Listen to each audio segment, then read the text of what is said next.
Welcome to an episode of Founder in the Chair. My guest today is a carer and special needs advocate. He has a mix of UK and South Asian culture with a twist of Malaysian influence. He has been able to navigate some life experience that others won't necessarily experience until later years. After a recent major health problem, he decided to help unravel what it is actually to be a male carer. Because at some point we will all either have to be a carer or to be cared for. For him, the ultimate form of expression is to show the true impact and yet hugely rewarding part of life, which allows him to make that difference in somebody else's life, which we all do want to make, right? I am so honoured to welcome Prakash. Thank you for having me. Honestly, just reading that, I could cry. Tell me a little bit about your journey. If you need to cry, just cry. Every emotion is there. Where would I start? So born in the UK, raised in the UK. Went to uni just round the corner, actually. Very good time to meet some of my dearest friends there. But outside of that, I am the youngest of four. Two immigrant parents who came, I'm not going to say the year because I can't even remember it. I've got two siblings with special needs, non-verbal. And it's just more about, this is my journey. So as Asians, we're very good at looking good or trying to be one up against the next person, which is, there's nothing wrong in it. I think it's like a pact mentality that we always want to strive for better, bigger, and improve upon what our parents have created for us and our ancestors before us.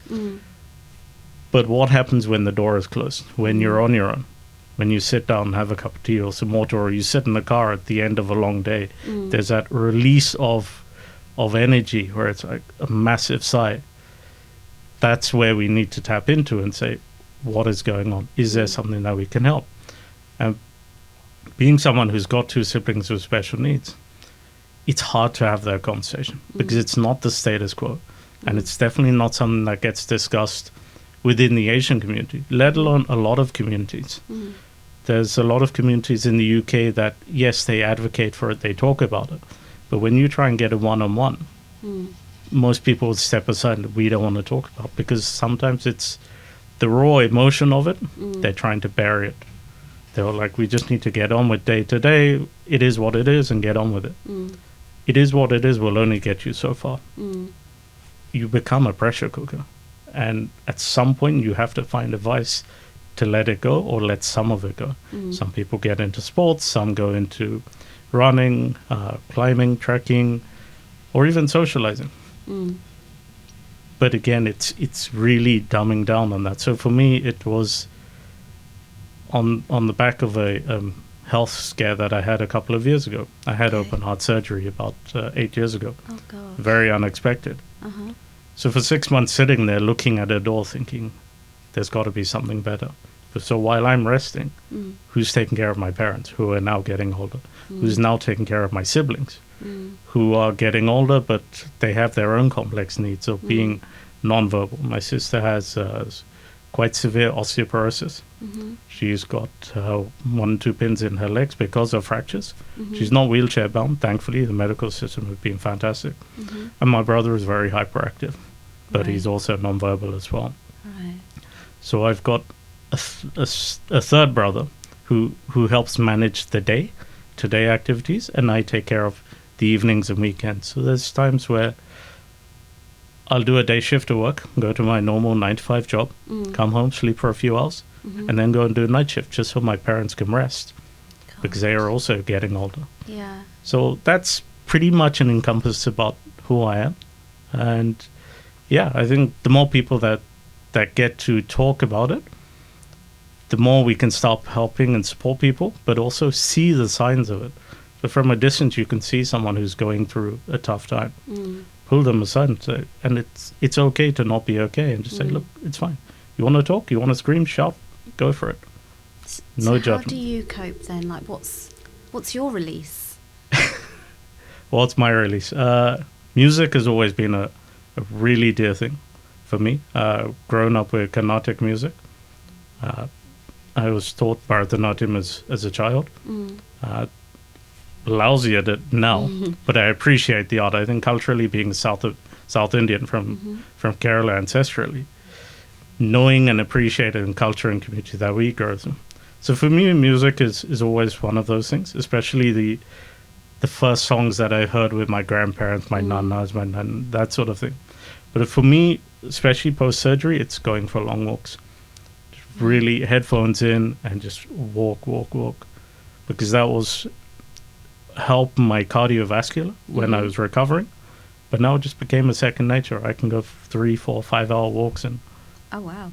completely zone out, come out, and I'm like, great, steps are done. I'm done for the day. Now let's get going.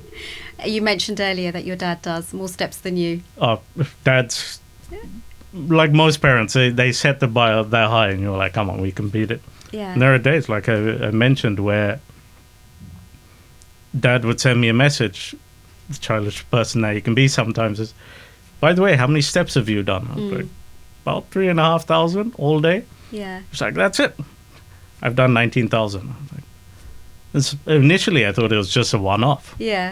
Consistent. He's always in the 16, 17,000. I'm like, And you how? mentioned your dad's 90? Yeah, dad, by God's grace, just turned 90 in January. And all my friends were like, we need to know his secret. He's got one of the worst diets possible, or that I think it is. Wow. But the doctor was like, hey, if it's working, he's not on any medication. He's got no ailments. Wow. His humor is as quirky as anyone can be. Uh-huh. But you know the stories that he comes up with. Imagine that age. He was born in 1935. The last 20 years has been crazy in the UK. The explosion of the internet, everything around it. The stories he comes up with, the things that he's seen. Yeah. And you're like, you can't compare it with people of that magnitude. Yeah, yeah. And the true humanity of life, though, like, it's fine. So the older we get, we're like, actually, it's not about the car. It's not about the house. Is the family happy? Are you happy? Yes. That's the biggest payment. You should record your dad probably telling these stories. Oh, once he finds out, I'm sure he'll want to come. Oh yeah, I'll be interviewing your dad next. Sure. So, your sister and your brother, what's your relationship like with them? Great. And my sister is, how do we put it? She's the boss of the house. Okay. She's daddy's little girl, and no one is going to interfere with that relationship. Yeah. Mum is her, not arch enemy, but mum and her have a little clash. It's a healthy mother-daughter relationship. Yeah. And then naturally the three sons surround mum, and dad is the disciplinarian as we were as kids. Yeah. But generally with them, we've got closer and closer. My twin brother is a comedian. He loves to wind people up. Even if he just comes in the room in the middle of the night, turn the light on, laugh, will know you've woken up, and he'll run back to his room. Oh. That happens more often than not. My sister, very strict regimental timer. 9:30 is her bedtime. You do not interrupt her until 4 o'clock in the morning, or she will tell you out. She'll give you a loud grunt, or she'll move you out of the room, and then she'll close her own door. But generally, they're pretty good if you just leave them be. Yeah. Follow a set schedule, which they have, and then we have carers that come in on a regular basis just to give additional support. More from a social perspective for my parents, because they can't always go out because they're taking care of my brother and sister. So the carers will take them out. There's lots of groups locally for adults and kids who have got variances of abilities. So they're like a support group. Yeah. So that's the time where the carers will take them out. My parents get some time to be parents, be husband and wife. And they still bicker like any parent does. Especially Asian culture, that age group. Your dad never listens. I was like, well, actually, he does. No, he doesn't. I was like, okay. Yeah, and then the dad says the same thing. Yeah. Yeah, I know it. So, Prakash, what was it like for you growing up with your two siblings and then obviously the two of you who look after them? Interesting. I think growing up, I was blessed to have both my grandparents here, or three of my grandparents. My father's father passed when my dad was 7, so we don't have any memories of that. Mm-hmm. We always thought, like any child, our nanas and nannies are going to be there. Whenever they're there, we're like Superman or a superhero. So when my nana passed, just after I was about 13, the reality of that didn't sink in until I was about 14 or 15. Massive breakdown. Okay. But that was just more of a crying fit. Okay, it's out. Maybe it's hormones. Could have been anything. Overall, it wasn't easy. The UK back then, or the area we lived in, wasn't the most not rewarding, but it wasn't the most comforting of areas. There was a lot of fights going on, not in the house, just community cultural fights going. So that on top of everything, but we were trying to fit in. My brother and me were trying to navigate life of being a child, navigate being in school, trying to get the straight A's, which A stars, which our parents always want. Don't know why. I'll get that answer from Dad. But so my brother, being 4 years older than me, my elder brother, he was obviously navigating a very different set of circumstances for himself. But for me, it was parents were there. Dad was always working. And if there were times he would, from work, go straight to the airport, fly to India, and then come back about a week, 10 days later. Naturally, he had to see his parents, see his mum and his siblings. And there are times where mum would take us to her work. She was a nurse in a local hospital. And we would sit in the car with a book while she's working. So between myself, my twin brother, and my elder brother, we would sit in the car while mum's working. My sister was in a residential home when we were kids, up until I was maybe about 16. And every weekend we would go pick her up, bring her home, spend the weekend with her, and then take her back. So we remember that part of it. But then that residential home closed. Right. So then she came home and has become part of the makeup of being at home. But it was a landmine of emotions. There was lots of things going on, trying to understand, where is Dad? Why is Mum always working? Why is my twin brother doing this? Or why is my sister not responding? I'm talking to them, but we're not getting anything back. But on the back of that, it's trying to have a conversation with my parents, but being very mindful that you don't want to say anything that will potentially upset them. But trying to also be a kid, playing up there. I'm probably the most mischievous of the kids when I was a kid. Now it's completely flipped, but it's, why is this happening? And even now I would still ask, what has happened for this to have happened? But it's one of those things, by the powers of the universe, it was meant for us. So we just take it on the chin and get on with it. But by all means, we do have bad days. And that's one thing I really want to stipulate. There's nothing wrong in having a bad day. I have a 9-to-5 job. I go to work. And if I've done a night shift, it sometimes does show up at work. But do I want to tell work what I deal with at home? I've got to a place now where I'm able to. But as a child, that notion in my head was, like, if I share it, I'm going to get bullied. If I'm shared, I'm going to get picked on. So why do I need to share it in the working world? So these connotations on small situations as a child is now predicating and deciding how we live our adulthood. And it's only with the right people around. And it's taken me a while to get to where I am now, to be able to say, hey, it is what it is. You either like it or you don't. If you don't, I can't do anything about it. But I'm willing to sit and help you better understand it. How you judge it and deal with it, that's up to you.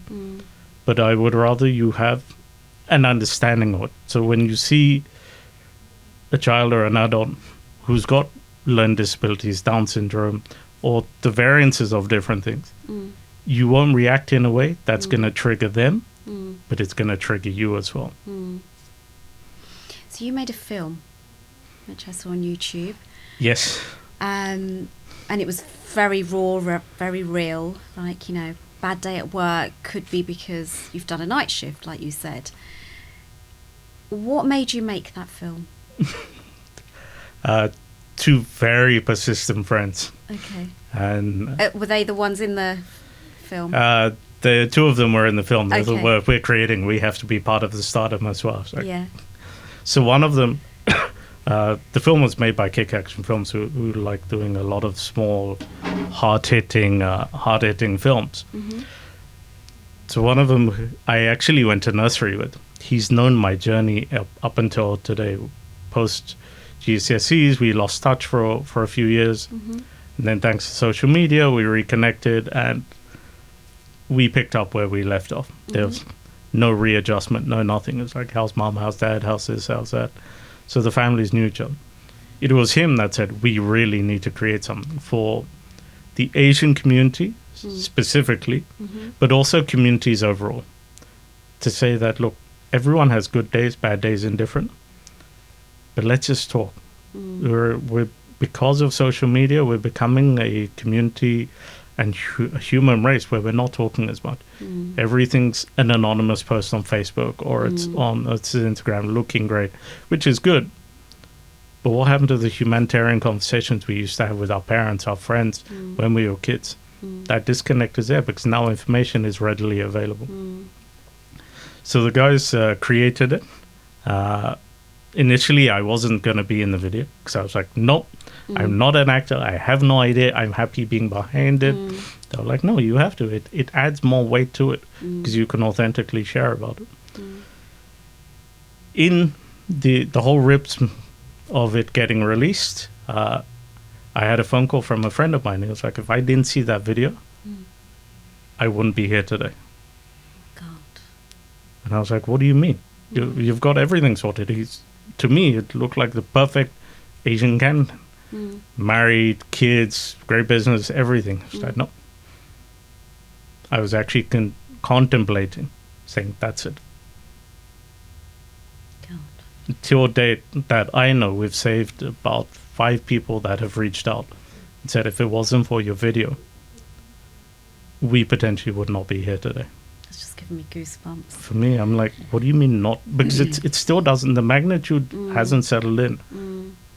Because when I was in university, unfortunately, one of my classmates actually did take his own life. So the reality of that coming back, I was like, that's never going to happen. Not to the people that I know. Even if I have to pick up the phone and call every single one of my address book weekly, I will do that. Just to create that space that people know that there's someone there. And if I'm doing a night shift, it gets boring. There's only so much Netflix you can watch. I'm like, hey, what up? You can get some really good conversations with people when they're in their PJs, sitting down, having a cup of chai and just saying, you know what? We're having a bad day. Yeah. I mean, the video, the best way of summarizing it is when two parents have a kid for the first time, they're going to have sleepless nights. They're going to have good days where everything is in sync. The baby slept or the kid slept, everything worked. They're going to have awkward days and they're going to have really bad days. This is the exact same thing. But the only difference is it's not with a child who's going to grow out of it. Was a child who's now an adult. Now the conversations go into what happens when my parents step back. And they then give the responsibility to myself, my wife, and my other brother. That's the transition we're in at the moment. So your wife, obviously when she married you, yes, this becomes a part of her life. How was it to find a partner who would understand? Very tough. It's not a conversation that was easy to come by. But it was a necessary conversation to have.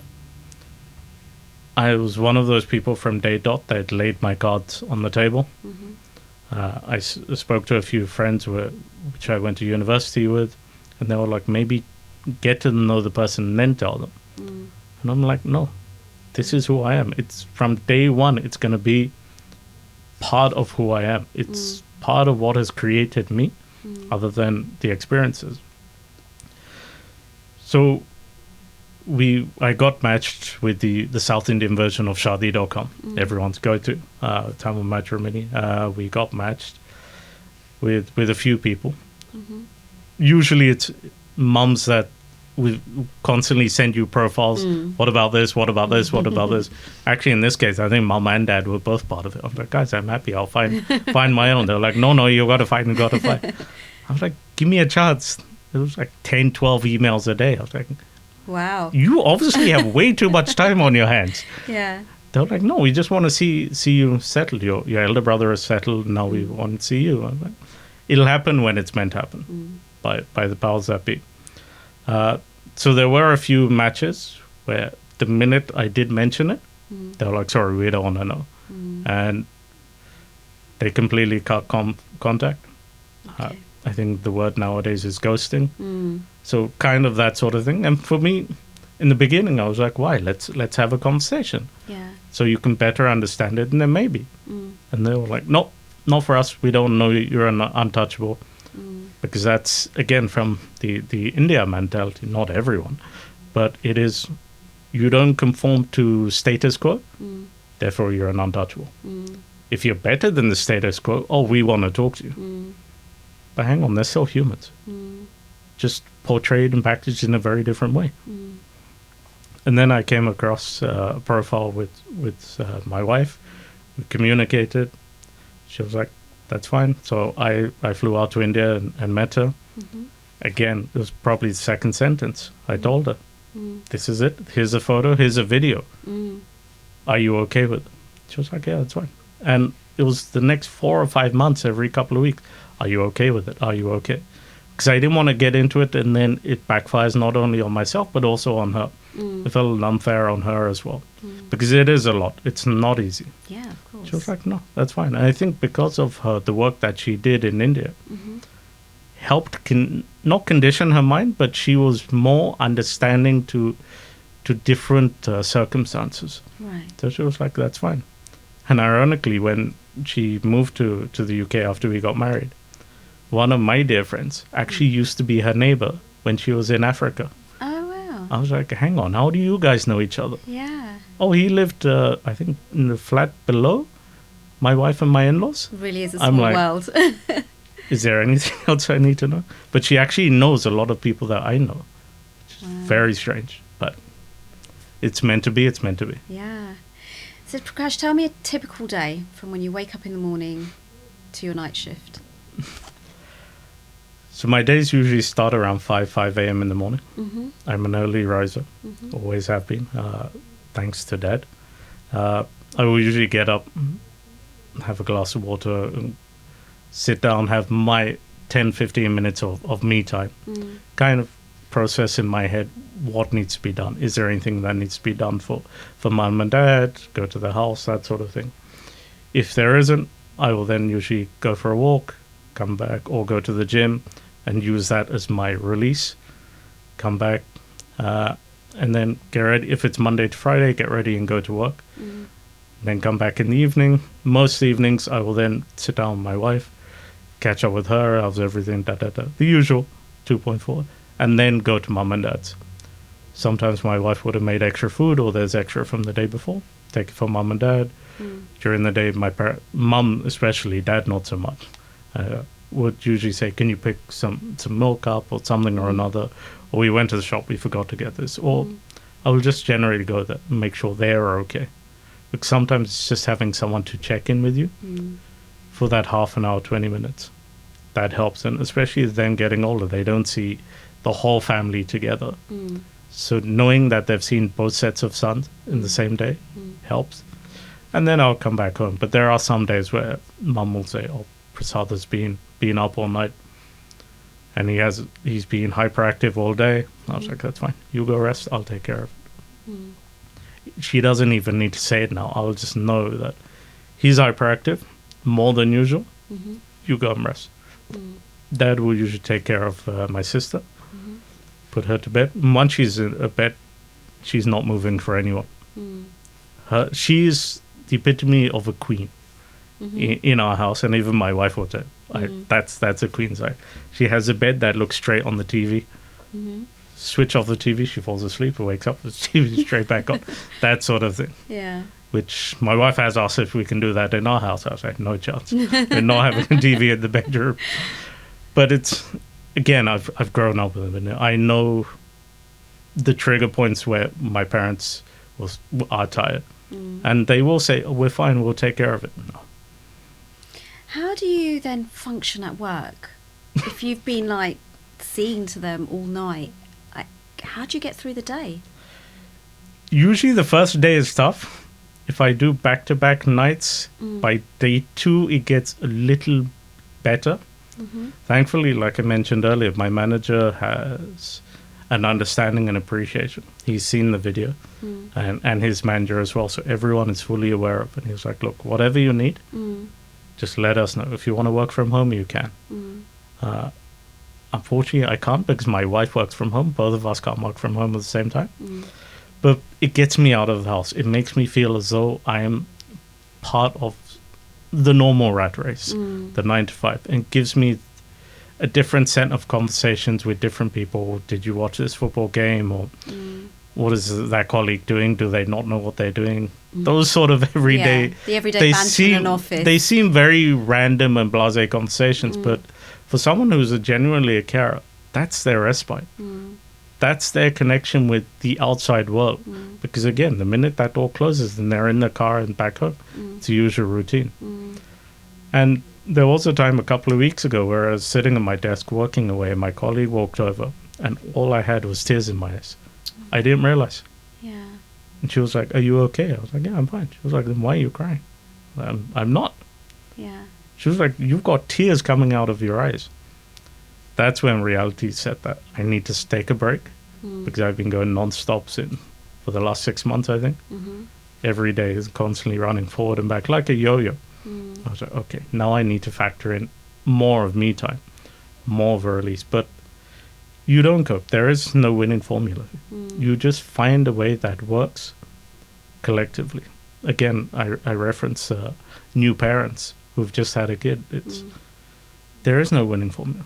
If there is, all parents would know it. Kind of like the hand-me-downs. Do this, if this happens, do that.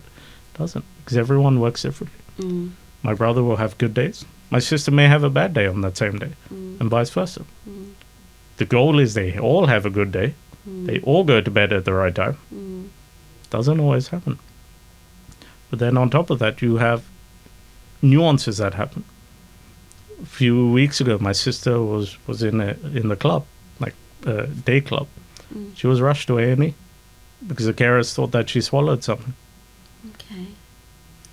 Throw that into the mix of things. Now we're thinking, okay, she's got a suppressor, she's got this. You suddenly go into fight mode, not fight or flight. Yeah. Bam, bam, bam. Pick up the emergency kit, which is always in the car. Mum, thankfully, was there. Mum's a nurse, so she's knows what to expect.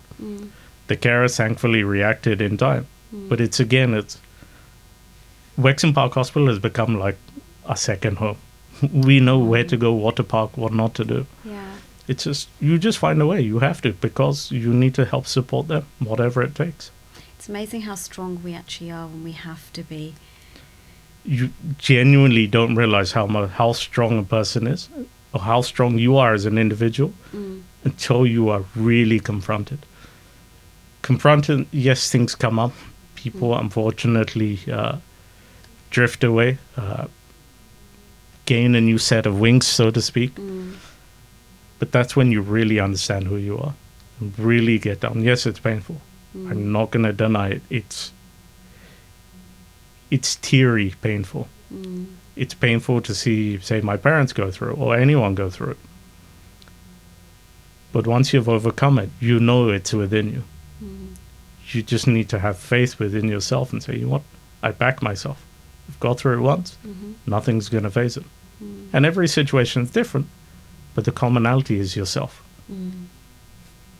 So, Prakash, for everyone who's listening or watching, what would you like, a message you'd like to leave with them? It's okay to not be okay. There is always someone who is willing to listen. Even if you just want to scream, vent.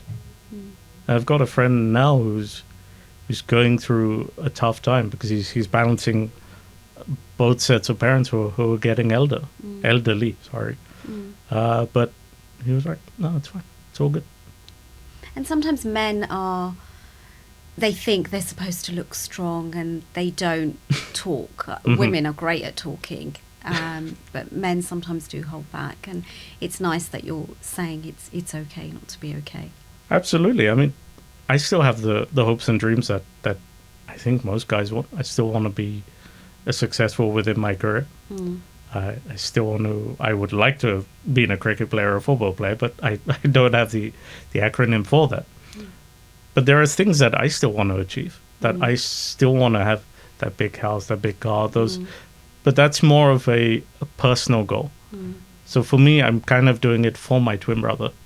He's not able to, so I was like, okay, I'm going to push that bit harder. My sister's not able to, I'm going to push that bit harder.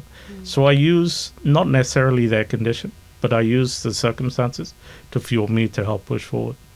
But the bottom line is, it genuinely is okay to be okay. I saw my father a couple of weeks ago. We were at a family friend's funeral. He had a friendship of 64 years. Wow. It's the first time that I've ever seen tears in my father's eyes. And he refused to give us part of the speech. He was like, no. That's never heard of. In my house, it was like, Dad's got it. We're good. And he was like, I couldn't do it. So for me, it's just saying, look, it's okay. Things happen. It may be unfortunate. We get caught up within the emotions of everything. But when you, again, take a retrospective look at it, sit back and say, I've got this. Or I've got the people around me now. I just need to reach out. Even if it could be to, say, a friend and say, hey, you got 5 minutes, make some tea. I'll be over. Just that 5 minutes puts you back in sync and you get up and just go on with it. But for men especially, like you said, women can talk. I'm finding that more men now are actually opening up and talking. I had a conversation at work the other day. One of my colleagues came up. He said, Prakash, I started crying this morning. I said, why? He was like, because my 2-3-year-olds just did not want to get ready for school. I didn't know what to do. I said, great.